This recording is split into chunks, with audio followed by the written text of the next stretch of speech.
জমিন থেকে আগামী 100 বছরের জন্য শেখ হাসিনা নিষিদ্ধ হয়েছে, তার দল আওয়ামী লীগ নিষিদ্ধ হয়েছে, তাদের রাজনীতি নিষিদ্ধ হয়েছে, ছাত্রলীগ যুবলীগ সহ সমস্ত গুন্ডালীগ বাংলাদেশ থেকে নিষিদ্ধ হয়ে গেছে। আওয়ামী লীগের কেন্দ্রীয় কমিটি থেকে শুরু করে ওয়ার্ড পর্যন্ত তাদের সমস্ত কমিটি বিলুপ্ত হয়ে গেছে। আজকে সারা বাংলাদেশে আওয়ামী লীগের নাম নেওয়ার মতো প্রকাশ্যে কোন নেতা কর্মী খুঁজে পাওয়া যায় না, বলেন দেখতে না।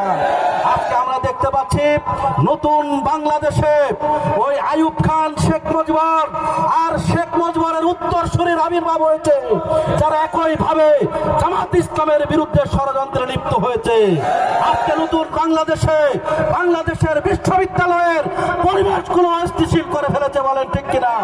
আমরা বলতে চাই অতীতে তাদের অবস্থা যেমন হয়েছে, আজকে আওয়ামী লীগের নাম নেওয়ার মতো মানুষ যেমন খুঁজে পাওয়া যায় না, সময় এমন আসবে জামাতের বিরুদ্ধে যারা ষড়যন্ত্র করছেন আপনার দলের নাম নেওয়ার মতো কোনো মানুষ বাংলার জমিনে হয়তো খুঁজে পাওয়া যাবে না, বলেন ঠিক কিনা।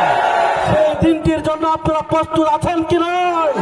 আজকে তাকে দেখেন, এটা শুধু 11 দলের ঐক্যজোটের মিছিলে সীমাবদ্ধ নয়, এটা তো নতুন করে আরেকটি অভ্যুত্থানের সিম্পটম, বলেন ঠিক কিনা।